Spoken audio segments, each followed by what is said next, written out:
Oh, Stormbringer just popped in just in time. We just hit record. Oh, really Hey quick. guys, how's it going? What's up, Stormbringer? All good, man. Ready for the day. Let's go. Hey Wes, Yes. in the 3-pay dashboard, Yes. is it possible to make that big? Or I guess they can just add the RPC from the other system. They can also add it from the if you click on the connection button there, it'll bring up the chain switch. Gotcha. And they can just add the RPC. They Well, can add and the they can just RPC. add it from the mint page too. They can add it from the mint page as well. Correct.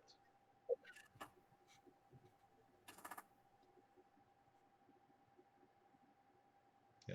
So yeah. So we'll just get the recording out of the way, and then we can post that, and people can ask questions, and we can start testing it and seeing how this thing goes. Cool beans. So the first thing I'd just like to highlight and just maybe kind of get people who haven't already read the white paper, it might be worth after today's presentation to kind of go through it again because it'll have a slightly different context because you're going to get to see a lot of this stuff in action that we've been talking about for the last year. Not all of it, but fundamentally, there's definitely some elements here that you'll be able to see contextually make a lot of sense. So I'm going to get this word actions out of the way on the front end. The actions are everything that we're trying to monetize as far as what we do on the internet. We all pay for our phones, we pay for our connections, we pay for the power to keep our phones charged, or our devices in general. So we're contributing value both in terms of dollars and in terms of content and in terms of time and attention. So we're trying to monetize all the interactions and all the actions that we do on the internet in a way that allows it to benefit us so that it's not just all being funneled to the Googles and the YouTubes and the Facebooks of the world. So keeping that in mind throughout the entire presentation, I think, is going to be very helpful.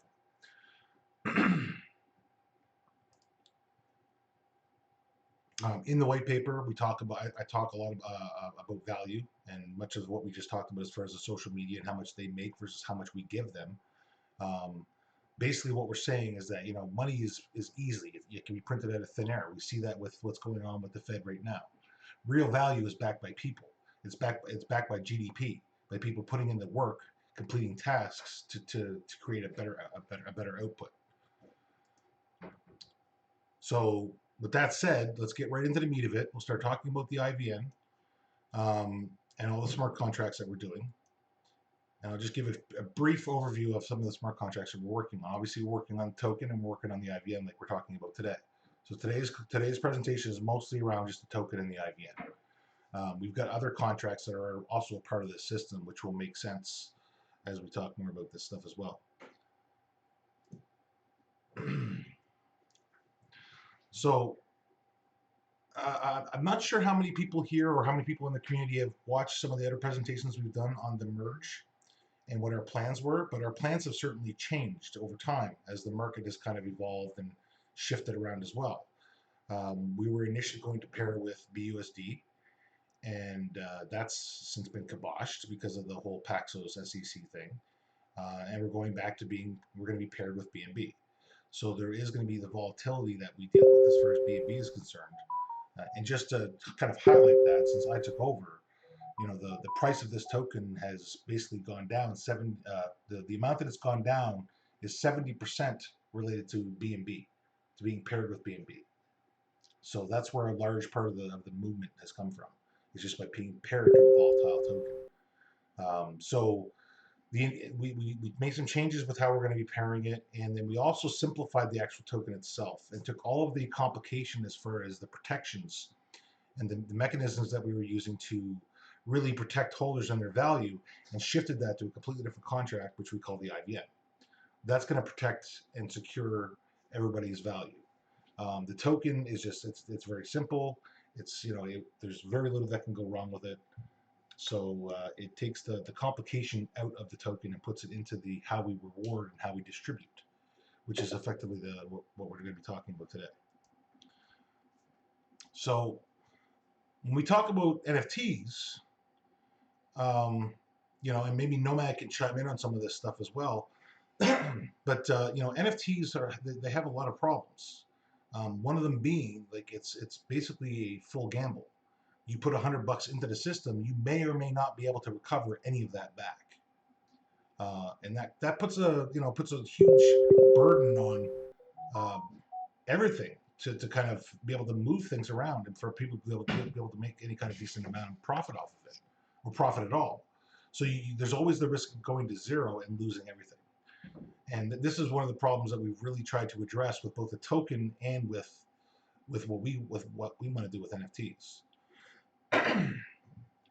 So I don't know, Nomad, do you want to speak on the NFT stuff a little bit? Yeah. So, I mean, Wes has done a great job of covering, and there's a lot of information here, and we're trying to condense everything down as much as possible. And once we get more into the IVN side, you guys will definitely see the value of what we've created over traditional NFTs. Just because, as you know, when you get into an NFT project, you're basically just hoping that you'll be able to either flip it eventually. So the value of the NFT, which is at this point, is only determined by the creator and how much the creator is able to move the project. Majority of what we've seen with NFTs is, creators will launch an NFT project, they get millions and millions of dollars from minting and fees and others, and then majority of them are just like, all right, enjoy my artwork, guys, have a great day. There's no progression forward of the NFT project, and then that's when you see floor drops and everything else. What the IVN is, and then let's go to the next slide. What the IVN is an intrinsically valued non-fungible token. That means a portion of money, or in this case, crypto, is actually locked in the IVN. So think of it like this. You have the Mona Lisa, right? You can and now you have a choice. You can either try to sell the Mona Lisa to a secondhand market, to someone willing to pay whatever for it. Or let's say you're unable to sell the piece of artwork on the secondhand market. You now have a decision. You can now burn the piece of artwork and extract gold. So it's like, think of like having the Mona Lisa and you found out there was gold in the Mona Lisa. So you have a choice to either sell the Mona Lisa in the secondhand market for X value, or you can destroy the Mona Lisa to extract the gold out of it. That's what the IVN is. Right. And the way that it retains value, so you're never going to ever, like, you'll never go below your floor. So whatever your intrinsic value starts off at is basically your floor. And as we go, you'll see there's lots of different mechanisms which actually cause the IVN to appreciate in value. It never decreases in value; it always appreciates. And we're going to be stabilizing that value. As some of you read, we just partnered with TUSD token, which is a stable coin. So that value is going to be stabilized in TUSD token. So you're able to trade these IVNs in the secondary market, trying to flip them. Or if you really need the cash, you can decide to burn or redeem the IVN in order to extract the TUSD token. Right. And so here is the flow of the IVN. This is all the different ways that the IVNs are going to increase in intrinsic value, just from different fees from minting, redeeming, transfer, sales, and actions. So as we see here with a mint, the IVN initial value is 60%. So let's say you bought a NFT. We'll just call them NFTs just for a second. Let's say you bought an NFT for $100. That NFT is essentially worthless until you're able to flip it. With the IVNs, you spend $100 on an IVN, 60% of that is locked into the IVN. And so the other 40% is 20% gets distributed to other holders of the appreciation. So that's how the floor of your IVN rises over time by holding it. 10% goes to a bounty fund. So by performing different actions within the ecosystem, you can instantly raise the floor, the intrinsic value of your IVN. 1% goes to token buybacks, with this specific system, when we all know we're going to be relaunching and merging the tokens within our ecosystem to one token, which is F.A.T.E token. So a portion of those fees will go back to token buybacks, and then 9% of the initial mint tax will go to a treasury fund. The other portion is, redeeming. So if someone redeems or burns the IBN to extract the intrinsic value, they get 90% of the value that's in the intrinsic lock. 5% is distributed to the other IBN holders. 2% goes to a bounty fund. 1% goes to a token buyback on the token side, and 2% goes to treasury. Transfers and sells. So anytime you transfer an IBN or sell it on the secondary market, 5%, total of 10% fee for that. And keep in mind, majority of these fees, like with redeem or the transfer function, it's not paid by your wallet. It's taken out of the intrinsic value. So meaning you don't have to pay any extra fees, and the seller doesn't have to pay any extra fees. Just the It gas. just comes off. Yeah, just gas fees, of course, but it just comes off the intrinsic value. So you don't have to pay any extra or anything like that.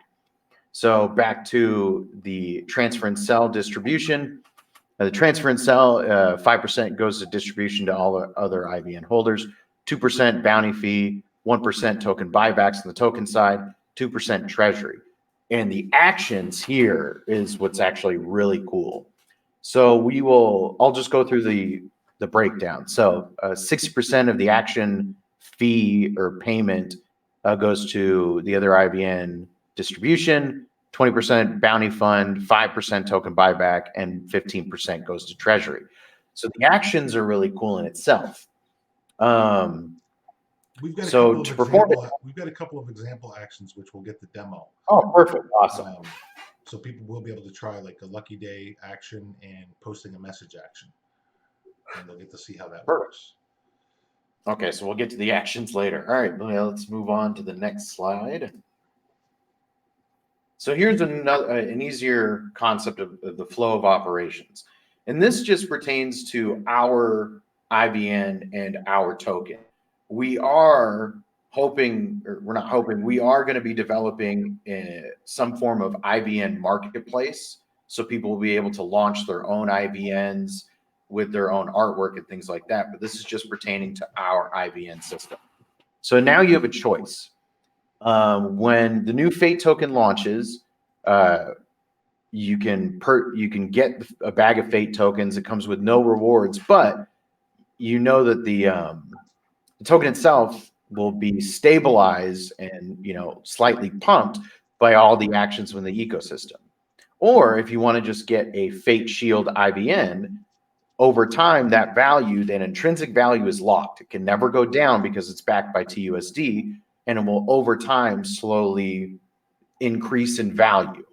But if you hold F.A.T E token and F.A.T E Shield, you open yourself up to the max amount of potential intrinsic rewards, and you're receiving both sides of the ecosystem. Right. A better, kind of a simpler way to explain that particular part of it is that if you just hold the token by itself, you don't get rewards. You have to hold at least one IBN for you to get rewards from the token. And if you hold just an IBN, you don't make as many rewards as you would as if you held the token as well.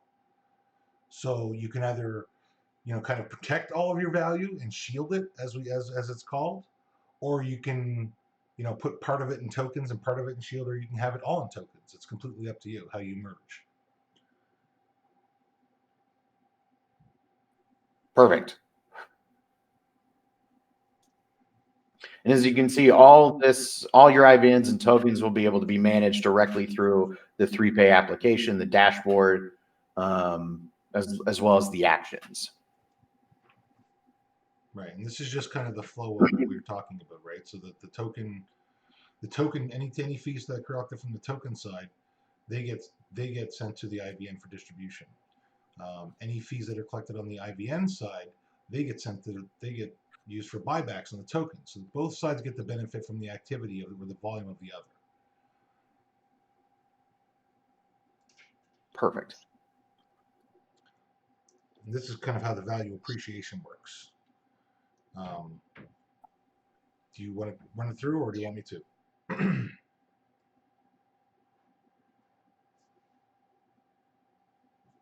Okay.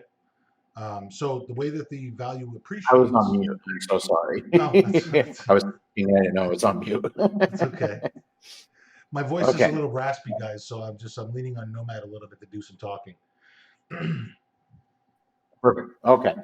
So all the assets appreciate the same way, and it's not determined by the size of the holder's bag. Each holder has their own path to achieve their financial goals.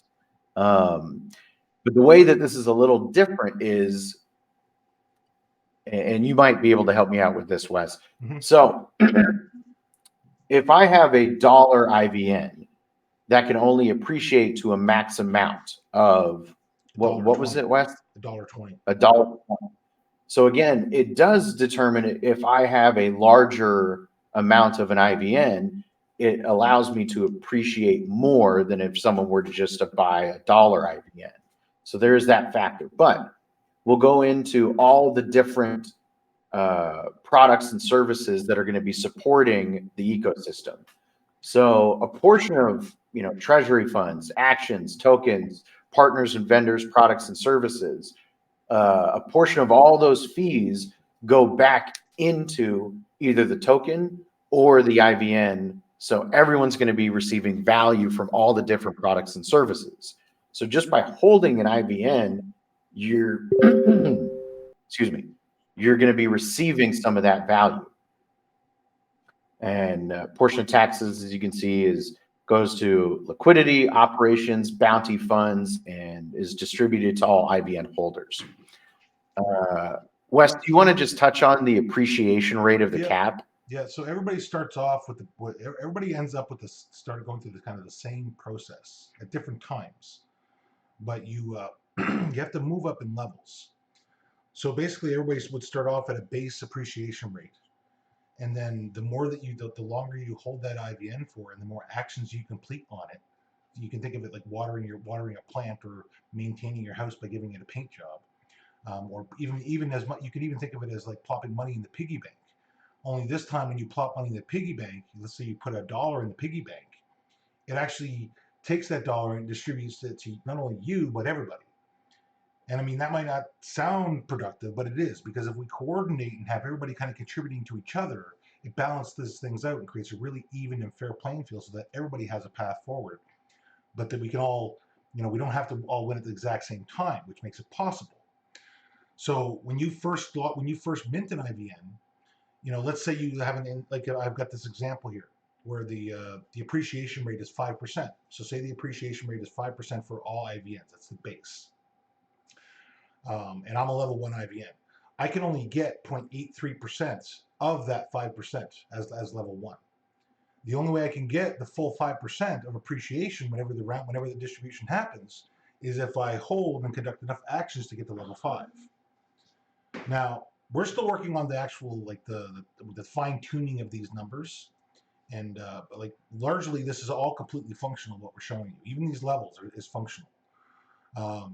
So it's just a matter of tweaking the values to really tune it and make it sync. But I think what you'll see is that it already is working like very, very strongly.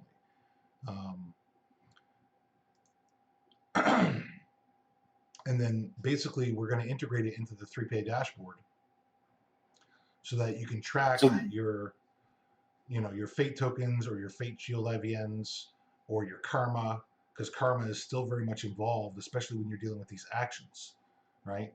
If we go back to where we started, eventually all of these actions are going to make its way into this system. Now, initially, we only have a few examples, like we have Lucky Day, we have posting messages. When this launches, you're going to, every payment that you make on 3Pay is going to be an action. We'll build in as many of these things as possible and roll all these different things that we do on the internet. We'll roll them into these actions so that they're part of the system and they're part of the volume that's helping your assets appreciate.